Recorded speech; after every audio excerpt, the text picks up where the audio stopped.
आपने कभी ध्यान दिया है, कुछ लोग भीड़ में खड़े होते हैं पर किसी के साथ नहीं होते। वे हंसते हैं पर खुशी में शामिल नहीं होते। वे बातें करते हैं पर अपने बारे में नहीं बताते। और कुछ महिलाएं धीरे धीरे दुनिया से नहीं, दुनियावी शोर से दूर हो जाती हैं। लोग कहते हैं वो बदल गई है, पर सच ये है वो पहली बार खुद के पास आई है। आज हम बात करेंगे उस स्त्री की जो अकेली नहीं है बल्कि स्वयं में पूर्ण हो चुकी है।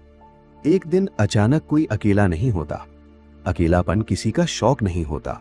ये एक यात्रा है। धीरे धीरे लोगों की आवाजें धुंधली पड़ती हैं और भीतर की आवाज साफ सुनाई देने लगती है। शुरुआत हमेशा दर्द से होती है। जब वो हर रिश्ता निभाती है पर कोई उसे नहीं समझता। जब वो सबकी सुनती है पर कोई उसकी नहीं सुनता। जब वो मजबूत कहलाती है इसलिए उसे सहना पड़ता है। और एक दिन वो बोलना बंद कर देती है, नाराज होकर नहीं, समझकर। जब इंसान को एहसास होता है कुछ लोग साथ नहीं, आदत होते हैं। कुछ रिश्ते प्रेम नहीं, जरूरत होते हैं। कुछ बातें सच नहीं, सिर्फ शांति बनाए रखने के लिए बोली जाती है। तभी भीतर से एक आवाज उठती है, बस। और वहीं से एकांत शुरू होता है। गीता का पहला सत्य। भगवत गीता कहती है, उद्धरेदात्मनात्मनम नात्मानम अवसादयेत। मनुष्य स्वयं ही अपना उद्धार कर सकता है, स्वयं को गिरा भी सकता है। जब कोई स्त्री अकेले रहना सीखती है वो किसी से दूर नहीं जा रही होती, वो स्वयं को गिरने से बचा रही होती है। लोग देखते हैं कम बोलती है, वो जीती है, अब बेकार नहीं बोलती। लोग कहते हैं रूखी हो गई, वो समझ चुकी है हर प्रतिक्रिया जरूरी नहीं। लोग कहते हैं अटेंशन चाहती है, वो जानती है उसे शांति चाहिए। हर व्यक्ति एक ऊर्जा है। कुछ लोग मिलते हैं और थकान देते हैं, कुछ लोग मिलते हैं और शांति देते हैं। वो पहले थक जाती थी पर समझ नहीं पाती थी क्यों। अब समझ गई है, जहां आत्मा सिकुड़े वहां प्रेम नहीं होता। जहां मन डरता रहे वहां अपनापन नहीं होता। जहां खुद को साबित करना पड़े वहां रिश्ता नहीं होता। चुप्पी कमजोरी नहीं। जब स्त्री बहस छोड़ देती है तो हारती नहीं, वो निर्णय लेती है। अब वो हर बात समझाएगी नहीं, क्योंकि जो समझना नहीं चाहता उसे शब्द नहीं बदल सकते। गीता में कहा गया है, ज्ञानी व्यक्ति व्यर्थ विवाद नहीं करता, क्योंकि सत्य को साबित नहीं करना पड़ता, उसका बदलना। धीरे धीरे फोन साइलेंट रहने लगता है, रातें शांत होने लगती हैं, लोग कम होने लगते हैं और विचार बढ़ने लगते हैं। पहले वो लोगों के साथ रहती थी, अब स्वयं के साथ रहने लगी है। पहले समय काटती थी, अब समय को महसूस करती है। सुबह की हवा, खिड़की से आती रोशनी, चाय की भाप और कोई आवाज नहीं। पहले ये खालीपन लगता था, अब ये घर लगता है। गीता का दूसरा सत्य, योगस्थः कुरु कर्माणि। अपने भीतर स्थिर होकर कर्म करो। जब मन स्थिर हो जाए तब व्यक्ति अकेला नहीं रहता, वो स्वयं के साथ हो जाता है। और जो स्वयं के साथ है उसे भीड़ की जरूरत नहीं रहती। वो इसलिए नहीं गई कि उसे लोग पसंद नहीं, वो इसलिए गई क्योंकि उसे खुद से मिलना था। कई सालों तक उसने सबको समझा, अब वो खुद को समझ रही है।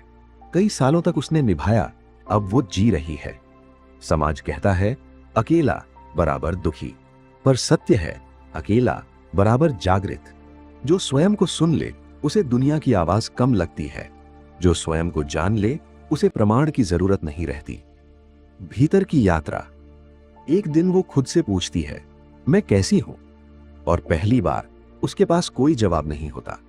वहीं से आध्यात्म शुरू होता है। अकेले रहने वाली स्त्री टूटी हुई नहीं होती, वो पुनर्जन्म ले चुकी होती है।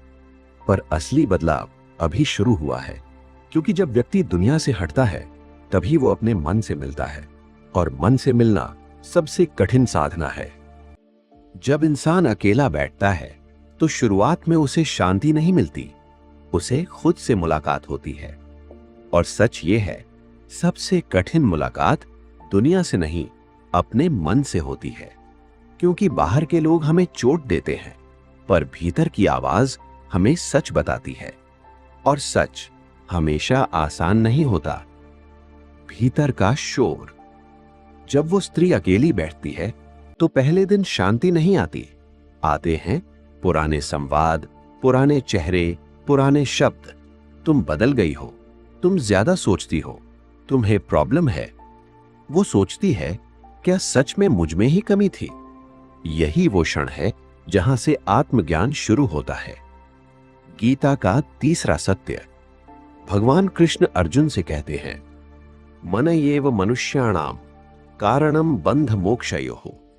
मन ही बंधन का कारण है, मन ही मुक्ति का कारण है। वो समझती है, लोग उसे दुख नहीं दे रहे थे, वो उम्मीदें दे रही थी।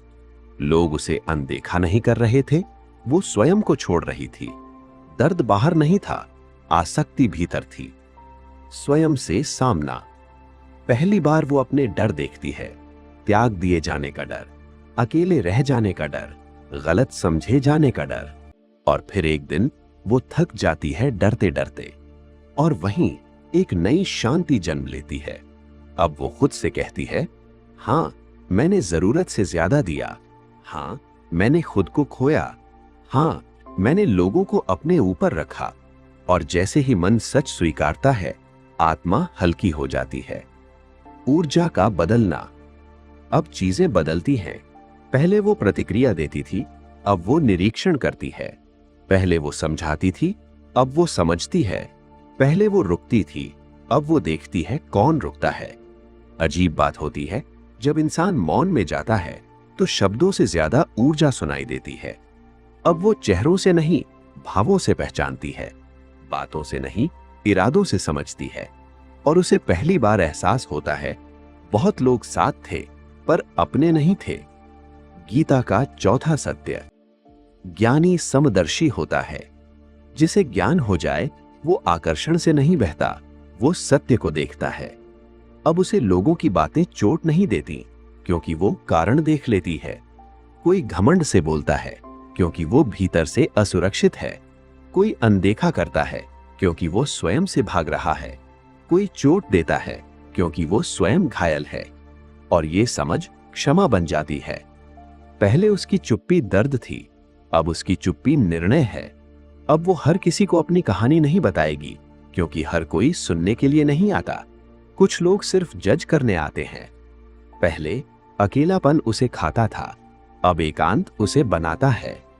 अकेलापन कहता है कोई नहीं है, एकांत कहता है मैं हूं।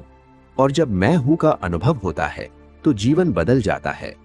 अब वो मनाने नहीं जाती, अब वो समझाने नहीं जाती, अब वो पीछा नहीं करती, क्योंकि उसे पता है जहां मूल्य नहीं वहां उपस्थिति व्यर्थ है। गीता का पांचवां सत्य। न ही ज्ञानेन सदृशम पवित्रम इह विद्यते। ज्ञान से बढ़कर कुछ भी पवित्र नहीं। उसे अब ज्ञान हो चुका है। प्रेम मांगा नहीं जाता, महसूस किया जाता है। सम्मान समझाया नहीं जाता, दिया जाता है। और जो दोनों न दे सके उसे पकड़ा नहीं जाता, छोड़ा जाता है। परिवर्तन। लोग कहते हैं वो ठंडी हो गई है, पर सच ये है अब वो स्पष्ट हो गई है। अब वो कम मुस्कुराती है पर सच्ची मुस्कुराती है। कम बोलती है पर सच्चा बोलती है। कम मिलती है पर सही मिलती है। भीतर की शांति। अब उसे शोर पसंद नहीं, बहस पसंद नहीं, साबित करना पसंद नहीं। उसे पसंद है सुबह का आकाश, शाम की हवा और बिना वजह शांत बैठना। क्योंकि अब वो समझ गई है, शांति बाहर नहीं मिलती, स्थिति बदलने से नहीं मिलती, स्वयं को देखने से मिलती है। अब वो अकेली नहीं डरती, पर एक नई चुनौती शुरू होती है। दुनिया बदलती नहीं, पर उसका देखने का तरीका बदल जाता है। और जब दृष्टि बदलती है तो रिश्ते भी बदलते हैं। जब दृष्टि बदलती है तो दुनिया वैसी ही रहती है, पर दिखना बदल जाता है। वो अब लोगों को बदलने की कोशिश नहीं करती, बस उन्हें देखती है जैसे वे हैं। और यहीं से एक अदृश्य दूरी बननी शुरू होती है। वो किसी से दूर नहीं जाती, पर बहुत लोग उससे दूर हो जाते हैं। क्यों? क्योंकि अब वो वही नहीं रही जो सब सह लेती थी।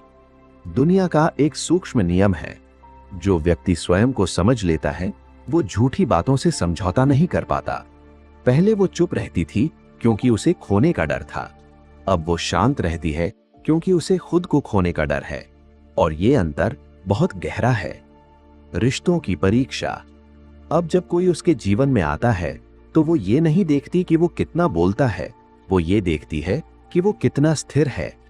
वो ये नहीं देखती कि कौन उसे कितना चाहता है, वो ये देखती है कि कौन उसे कितना समझता है, क्योंकि उसे अब पता है आकर्षण तेज होता है पर स्थिरता दुर्लभ होती है। गीता का छठा सत्य। भगवान श्री कृष्ण अर्जुन से कहते हैं, स्थित प्रज्ञस्य का भाषा, स्थिर बुद्धि वाले व्यक्ति की पहचान क्या है? और उत्तर मिलता है, जो सुख में विचलित न हो, दुख में टूटे नहीं और मोह से परे रहे, वही स्थिर है। वो स्त्री अब स्थित प्रज्ञ होने लगी है। अब उसकी खुशी किसी संदेश पर निर्भर नहीं, उसका मूड किसी की उपस्थिति पर निर्भर नहीं, उसकी शांति किसी की स्वीकृति पर निर्भर नहीं।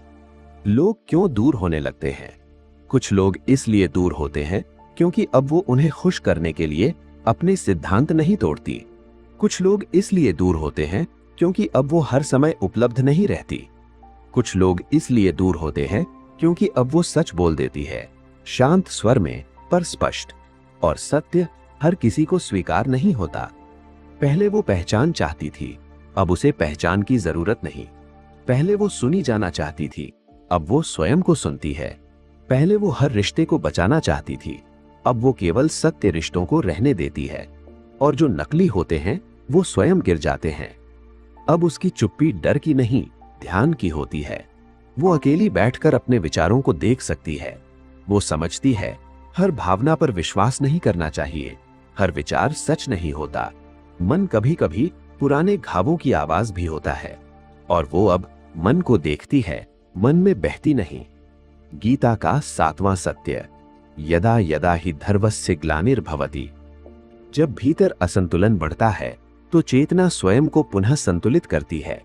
उसका एकांत उसी संतुलन की प्रक्रिया है। वो भाग नहीं रही, वो पुनर्संरचना कर रही है।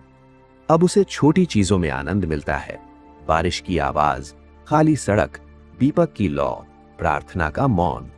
उसे एहसास होता है शांति बाहर ढूंढने की चीज नहीं, याद करने की चीज है। वो पहले भी शांत थी, बस शोर ने उसे ढक दिया था। स्वयं की सीमा। अब उसने सीमाएं तय कर ली है। कौन उसके समय का अधिकारी है, कौन उसकी ऊर्जा का, कौन उसके विश्वास का। अब वो सबको अंदर आने नहीं देती, क्योंकि उसने सीखा है दरवाजा खुला रखना अच्छा है, पर पहरेदार सोया नहीं होना चाहिए। अब उसके लिए प्रेम का अर्थ बदल चुका है। प्रेम अब त्याग का नाम नहीं, सम्मान का नाम है। प्रेम अब डर का नाम नहीं, स्वतंत्रता का नाम है। प्रेम अब आसक्ति नहीं, सचेत उपस्थिति है। और अगर ये ना मिले तो वो अकेले रहना चुनती है, क्योंकि वो जानती है गलत साथ सही एकांत से अधिक खतरनाक है। अब जब वो किसी को देखती है तो वो शब्द नहीं सुनती, वो कंपन महसूस करती है। उसकी आंखों में अब अनुभव की शांति है। वो कम बोलती है पर भीतर बहुत जानती है। दुनिया को शांत लोग असहज करते हैं, क्योंकि शांत व्यक्ति भीड़ का हिस्सा नहीं बनता। वो प्रतिक्रिया नहीं देता, वो दिशा बदल देता है, और यही लोगों को समझ नहीं आता। आत्मनिर्भरता। अब वो स्वामिक रूप से स्वतंत्र है। उसे सहारे की आवश्यकता नहीं, साझेदारी की इच्छा है। उसे किसी के कंधे की जरूरत नहीं, समान स्तर के साथ की आवश्यकता है। और जब तक ऐसा न मिले वो अधूरी महसूस नहीं करती। गीता का आठवां सत्य। आत्मन्येव आत्मना तुष्टः। जो आत्मा में ही संतुष्ट है वो अब अपने भीतर संतुष्टि खोज चुकी है, और जो भीतर संतुष्ट है उसे बाहर से भीख नहीं चाहिए। अब वो शांत है, पर ये अंत नहीं। अब उसके जीवन में एक नया अध्याय शुरू होता है, जब वो केवल स्वयं को नहीं समझती बल्कि दूसरों के लिए भी प्रकाश बन जाती है। कैसे? कैसे एकांत में जागी स्त्री दूसरों की दिशा बन जाती है। जब कोई व्यक्ति स्वयं को जान लेता है तो उसका जीवन सिर्फ उसका नहीं रहता, वो बिना बोले भी दूसरों को प्रभावित करने लगता है। कुछ लोग शब्दों से सिखाते हैं, कुछ उपस्थिति से, और जो स्त्री एकांत में जागती है वो बोलकर नहीं, जीकर सिखाती है। अब वो पहले जैसी नहीं रही। वो सलाह नहीं देती, पर लोग उससे सलाह लेने आते हैं। वो ध्यान आकर्षित नहीं करती, पर ध्यान उस पर टिक जाता है। वो समझाने की कोशिश नहीं करती, पर लोग उसके पास शांत होने लगते हैं, क्योंकि अब वो ऊर्जा से जीती है, व्यक्तित्व से नहीं। दुनिया शोर से भरी है। हर कोई सुना जाना चाहता है, कोई सुनना नहीं चाहता। और जो सच में सुन सके वो दुर्लभ होता है। वो स्त्री अब सुनती है, बातें नहीं, मन। कई लोग उसके पास बैठकर अपना दर्द कह देते हैं, जिसे वे वर्षों से छुपाए हुए थे, क्योंकि उसे देखकर उन्हें डर नहीं लगता। भगवत गीता कहती है, प्रसादे सर्व दुखानाम हानिरस्योपजायते।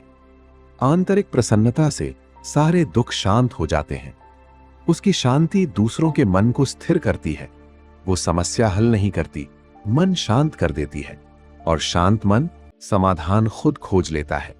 अब वो प्रतिक्रिया नहीं देती, उत्तर देती है। अब वो बहस नहीं करती, दृष्टि देती है। अब वो लोगों को पकड़ती नहीं, उन्हें समझकर छोड़ देती है, क्योंकि वो जानती है हर आत्मा अपनी यात्रा पर है। किसी को खींचा नहीं जा सकता, सिर्फ रास्ता दिखाया जा सकता है। पहले वो सही होना चाहती थी, अब वो सच होना चाहती है। पहले उसे जीतना पसंद था, अब उसे स्पष्ट होना पसंद है। पहले वो मनाती थी, अब वो अनुमति देती है, रहने की या जाने की। भगवत गीता का 10वां सत्य है, कर्मणि वाधिकारस्ते मां फलेषु कदाचन। अब वो यही जीती है। वो संबंध निभाती है, पर परिणाम पर निर्भर नहीं रहती। वो प्रेम देती है, पर प्रत्याशा से मुक्त रहती है। वो प्रयास करती है, पर पकड़ कर नहीं बैठती, और इसी कारण उसका मन हल्का रहता है। कुछ लोग बहुत बातें करते हैं, पर याद नहीं रहते। कुछ लोग कम मिलते हैं, पर भूलते नहीं। वो दूसरी तरह की हो चुकी है, उसकी वजह से नहीं, उसकी अवस्था से। वो लोगों को बदलती नहीं, उनके भीतर कुछ जगह देती है। उसकी शक्ति आवाज नहीं, स्थिरता है। उसकी शक्ति तर्क नहीं, स्पष्टता है। उसकी शक्ति नियंत्रण नहीं, स्वीकार है। और सबसे बड़ी बात, अब उसे किसी को हराने की जरूरत नहीं, क्योंकि उसने अपने भीतर लड़ना बंद कर दिया है। अब अगर कोई साथ है तो वो खुश है, अगर कोई नहीं है तो भी वो पूर्ण है। ये अकेले रहने की आदत नहीं, आत्मिक स्वतंत्रता है। अब उसका सुख स्थिति पर निर्भर नहीं, उसकी शांति व्यक्ति पर निर्भर नहीं, उसका मन परिस्थिति पर निर्भर नहीं। भगवत गीता का 11वां सत्य है, विद्या विनय संपन्ने ब्राह्मणे। ज्ञानी व्यक्ति सब में एक ही आत्मा देखता है। अब वो लोगों को उनके व्यवहार से नहीं, उनकी अवस्था से देखती है। कोई क्रोधित है तो वो उसे बुरा नहीं समझती, वो उसे अशांत समझती है। कोई कठोर है तो वो उसे गलत नहीं मानती, वो उसे आहत समझती है। और ये दृष्टि करुणा बन जाती है। अब उसका प्रेम अलग है। वो किसी को बदलने के लिए प्रेम नहीं करती, स्वीकार करने के लिए करती है। वो पकड़ने के लिए पास नहीं आती, समझने के लिए आती है। और अगर उसे वही गहराई न मिले तो वो शांतिपूर्वक दूर हो जाती है, बिना क्रोध, बिना शिकायत, बिना नफरत। क्योंकि अब वो जानती है हर रिश्ता जीवन भर के लिए नहीं, कुछ समझ के लिए आते हैं। अब उसकी पहचान उसकी उपलब्धियां नहीं, उसकी शांति है। अब लोग उससे पूछते नहीं, महसूस करते हैं। वो अलग है, पर उसे अलग होने का अहंकार नहीं, सिर्फ आभार है। अब वो स्वयं में स्थिर है। जब व्यक्ति स्वयं को जान लेता है तो एक अंतिम परिवर्तन होता है। वो जीवन से कुछ लेना बंद कर देता है, देना शुरू कर देता है, और वहीं से उसका अस्तित्व साधना बन जाता है।